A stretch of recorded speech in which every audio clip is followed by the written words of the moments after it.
Amen, say man, ladies and gentlemen, boys and girls, there is no need to fear.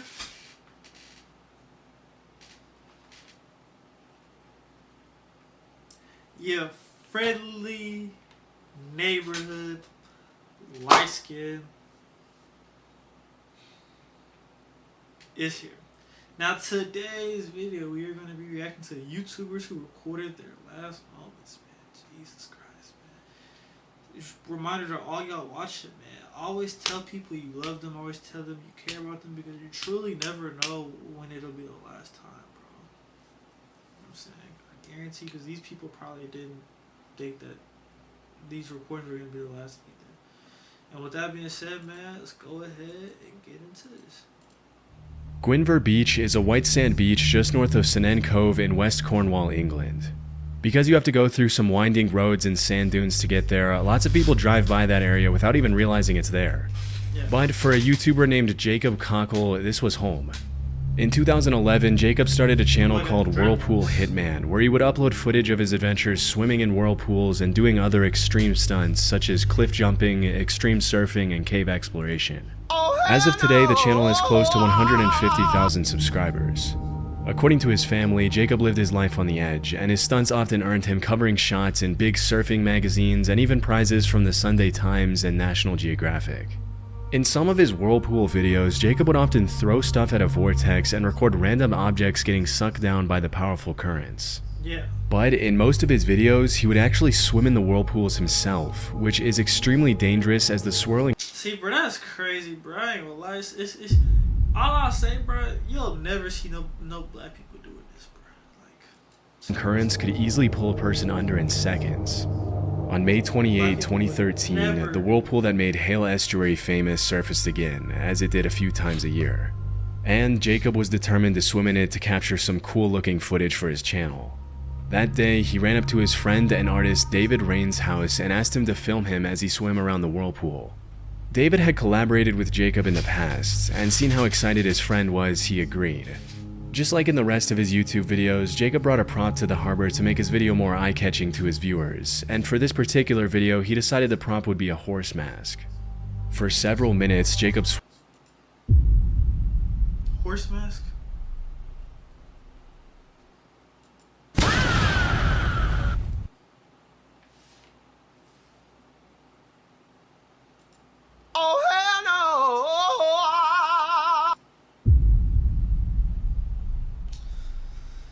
Alright, bro, whatever. Rolled around the vortex's edge, letting the current carry him in a circle without dragging him down. At one point in the video, he mentions to his friend that swimming in a whirlpool was a lot like surfing because it was all about flowing with the currents. After filming for about 25 minutes, David mentions that they probably have enough footage and tries to get Jacob to come out of the water. I reckon you got enough there. Riding the current of it with your body. Are you? Yeah, it's really similar to surfing, just flowing with it.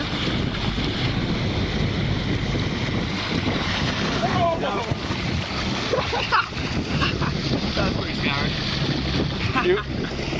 Yeah, bro, go ahead and get out the pool, bro, before you know what I'm saying, right there with the Undertaker, bro. Like, why, okay, we get it, bro. You got your footage. You got enough? I should really make the most of it. I don't know what else to do. Instead of getting out, Jacob asked David to hand him his stick-mounted GoPro so he could capture one last bit of underwater footage before calling it a day. A few seconds after he dived down, David started to worry as Jacob hadn't come back up to the surface. When he yelled his friend's name and received no response, he ran to the other end of the quay where the water flowed into a pool. That's when he saw his friend face down in the water and knew it was too late. Jacob was gone. In March of 2014, Jacob's last footage was uploaded to YouTube with the haunting caption at the end of the video reading, "Live as if you were to die tomorrow, learn as if you were to live forever." At age 28, Jacob lost his life doing what he loved most. His funeral...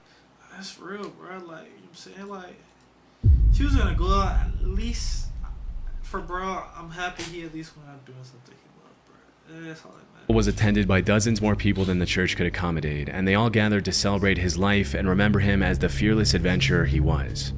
A year after his passing, the harbor was renovated, and the whirlpool that had captivated Jacob and ultimately taken his life disappeared forever. James Stobe was a YouTuber known for his unique train hopping videos, where he traveled across the country by riding on the back of freight trains, delighting his fans with his original piano playing, deadpan humor, and hilarious commentary on everything he saw. Due to the risk of falling off the train or getting caught between moving cars, train hopping is extremely dangerous. But that hasn't stopped people from doing it since before the Great Depression. And it definitely didn't stop James, or Stobe the hobo as he often referred to him. He basically is interacting on everybody's intrusive thoughts. Because I know I'm not the only person who's thought about, like, bro, what if I just hop on this plane and go, bro? Like, maybe respect it. Himself on his YouTube channel of almost 60,000 subscribers and just a little over 60 videos. In some of his videos, you'll find comments from people claiming that they had met Stobe at bars and assumed he was lying when he told them he train hopped across the country filming his adventures. But every time, Stobe surprised them with some pretty awesome footage of his cross-country train hopping trips. From Palm Beach to Jacksonville, Stobe loved sharing his raw experience of life on the rails with his audience, who always supported him in his unending search for some pizza and a cold beer. Sadly, the adventure came to a tragic end for Stobe on November 8, 2017, when a deadly train accident in Baltimore took his life. Damn. Unfortunately, due to the lack of media coverage of his passing, it's hard to know what exactly happened to James Stobe. But the most familiar sources claim that he either fell off an overpass or his backpack got caught on a passing Amtrak train as he was standing on a bridge. Because his death left so many questions unanswered, a lot of his fans submitted requests for the Baltimore Police Department to release more information on the case, but they were asked to remain respectful of Stobe's family and give them space. As of 2024, most of Stobe's fans still don't know exactly what happened to him, but if one thing's for sure, Stobe the hobo passed away doing what he loved most, and his legacy will live on forever. Facts. That's real. High on Life was a pretty popular YouTube channel with over 600,000 subscribers at its peak. Starting in 2011, the High on Life crew uploaded more than 400 videos showing their audience what it was like to make a living as full-time travelers. From exploring beautiful tropical paradises, to cliff jumping, to diving sunken ships, High on Life always uploaded really cool videos of the crew's adventures across the globe. Living life by their motto, "If you can, you should," embracing life to the fullest was at the heart of everything they did. As mentioned in their channel description, part of their mission was to inspire their audience to get out and explore the world. For several years, the High on Life channel grew quickly, with travel content being released frequently. But on July 3, 2018, a tragic accident would forever change the lives of the Hey, my fault for I know, but I ain't gonna lie, bro. Like, bro, she I'm just saying, yeah. tragic accident would forever change the lives of the 10 team members and their audience. That day, the Royal Canadian Mounted Police reported that 3 people had been swimming in one of the pools at the top of Shannon Falls when they suddenly slipped and fell into a pool about 100 feet below. Shortly after, the bodies of the 3 victims were confirmed to belong to Riker Gamble, Alexi LEHH, and Megan Scraper. Riker and Alexi were High on Life members, while Megan was Alexi's longtime partner. Tragically, it was confirmed by the police that Riker and Alexi were trying to rescue Megan, who had slipped into fast-moving water before the 3 of them fell 100 feet. Through tears, the remaining members of the High on Life crew shared a touching goodbye message for Riker, Alexi, and Megan on their YouTube channel, remembering them as the kind, outgoing, life-loving people they were. Throughout the investigation, there were rumors that the 3 of them had been filming a video at the time of the accident, but this wasn't 100% confirmed. In the aftermath of the tragic incident, a GoFundMe page was started to cover the funeral expenses, raising close to 30,000 Canadian with the help of their loyal audience. After uploading 5 tribute videos, the High on Life crew continued uploading videos of their travel adventures, honoring their friend's legacy. The last video they uploaded was 2 years ago. Since 2009, fitness model and actor Greg Plitt uploaded over 120 videos to his channel where he motivated his subscribers to work out, challenge their bodies and minds, and leave a lasting legacy. In a lot of his videos, he inspired his Bro, he looked like super, bro. Physique crazy, bro. Insane shoulders, chest. My fault. That's kind of sus. My followers with a philosophy of extreme discipline and seizing every day as an opportunity to become a better version of themselves. Throughout his career, Greg inspired hundreds of thousands of young men to push beyond their limits, embrace hard work, and grab life by the horns. As a West Point graduate and Army Ranger who had jumped out of more than 1,000 planes throughout his career, Greg really did practice what he preached. Sadly, in 2015, Greg lost his life at the age of 37 after being hit by a Metrolink commuter train in Burbank, California. According to witnesses, he had been shooting a video for his website with 2 crew members when the accident took place. Based on the police report, it appears that Greg was either trying to outrun a train and get an amazing shot for his website, or he mistakenly believed that an oncoming train was on a parallel track to his instead of the track he was on. Either way, several sources confirmed that at some point while he was running on the tracks, he tripped, fell, and couldn't get up in time to avoid the oncoming train. Based on one witness's testimony, Greg had been holding a camcorder in his hand when he was struck by the train, but this was never officially confirmed. Chillingly, a bystander took a photo of Greg standing near the tracks just a few moments before the incident. Another witness named James A. Brown claims he saw a security camera video of Greg running on the tracks as the train approached him from behind. He had on all black, the train went by, I saw him stumble over the tracks. He had a camcorder in his hand, something like yours, and then that was it, the train stopped. Damn. And you didn't see, you just saw him walking across the track? Well, I saw him stumble over the tracks as the train was going by, and then it stops right there. To this day, it's still not completely clear what Greg was attempting to do, but this wasn't the first time he had used train tracks as a prop for his workout videos. In other videos, he had been filmed doing push-ups on the tracks, playing with fire and taunting death as he moved out of the way of oncoming trains just in time to avoid impact. Unfortunately, he couldn't react quick enough that afternoon in 2015. Yes, they got him slipping, bro.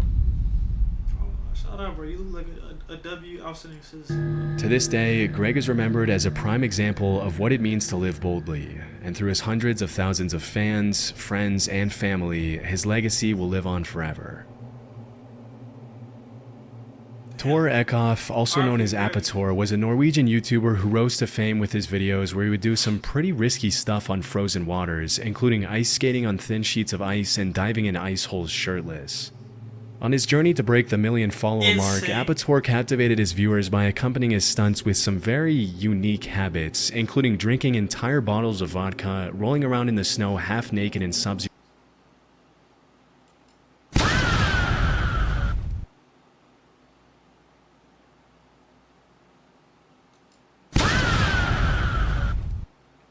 Bro, you seen this?